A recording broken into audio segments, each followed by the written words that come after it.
from the model. He was an illustrator and painter. And sculpture. And prints. He just was in everything. And cancer got him. But we had him probably 5 or 6 times because he loved coming out and he loved talking to the students. And he couldn't say 3 sentences without one of them being a joke. He was just so funny. Do you remember what your catchphrase was in college? Do you know what catchphrase is? Is something somebody always says? I thought what we thought it was. Gangbusters. I was just trying to remember, and that's what it was. Gangbusters. I would say, this is really gangbusters. The students probably bought me a shirt that said gangbusters on it, a t-shirt they found. So, how many students do you run into? What are the average students doing now? Or the ones that you know of? Of course, I've been retired for 16 years, so a lot of them have retired. Stan Thurman was one of the head art director for the Mormon Church, and he's retired. So it's... Yeah, I know for the biggest thing that's changed is we started out with pastels to indicate, advertise. Then we went to dye markers. Now it's all computers. For the last 20 years, 25 years, it's been computers, and the students want to put their portfolio on computers. And I said, that's okay, but I want to see drawings with good ideas first. Because kids got in the habit of, gee, I can use a computer. I'll go look under my bed and see what photograph I can scan into the computer and write something about it. And the quality of the concepts went down. So I said, we're selling concepts and headlines and words and thoughts and everything. Then you can go out and do what you want with the computer. Yeah, that's kind of what's happened. People, when we left, at least when you had a spec type, we knew basically stuff and stuff that could get a job. When I left, I went to New York because Kathy, the teacher who came, I forget her last name, she taught advertising for a year or so. She said, you need to go back there. And, I guess I was just in the position to go back there. And, so I actually was working, doing in a graphic design studio, knowing, the T-square and lining things up. And, okay, so I'm doing this in New York. My T-square must be straight, kind of those type of things, and seeing a little bit about how the agency worked. But you had a skill that not everybody had, and you had exposure that not everybody had. And then since the computer, not just what you're saying is that they can do all kinds of things in the computer, and that they don't really have a concept. What's happened, as I see, is things become kind of like close enough. People kind of have an idea, have had an idea what advertising is and design is, and what a professional does with the tools that they had. And that's another thing, that the professionals didn't have the tools either, so we couldn't do some of the fantastic things that can be done on the computer with Photoshop and any of those things too. So that work looked a little less flat. I mean, it was just different. I have found that it's just changed, and not necessarily really in a good way. I think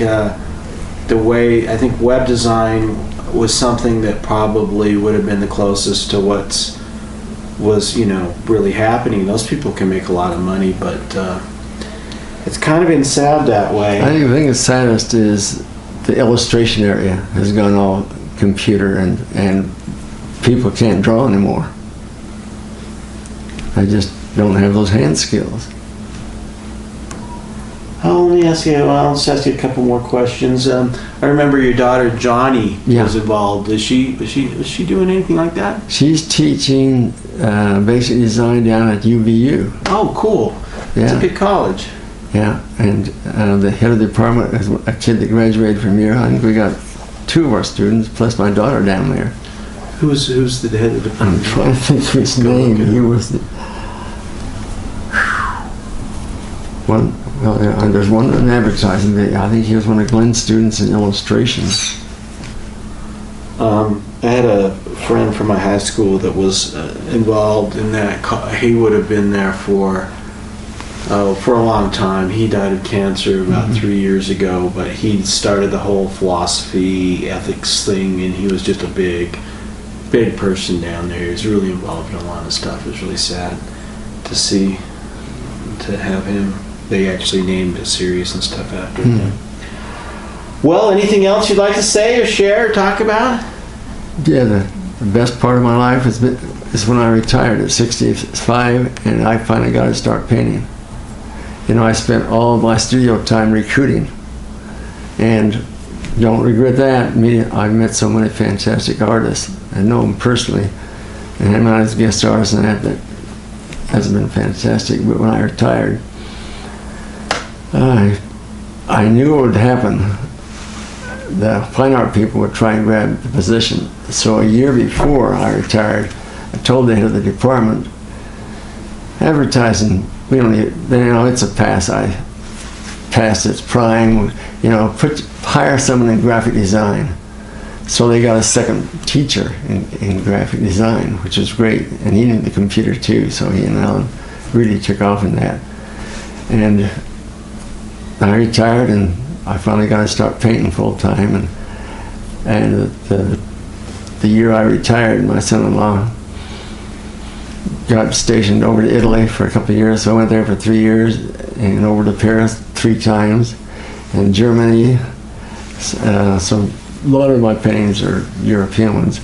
And then he keeps getting transferred, and I'm retired. My wife and I can go to all these places and just had a ball painting now.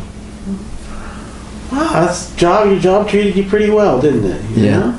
Yeah. I have galleries periodically say, well, why don't you bring in these paintings, or why don't you have a show? Or even the university says, why don't you have a retrospective show?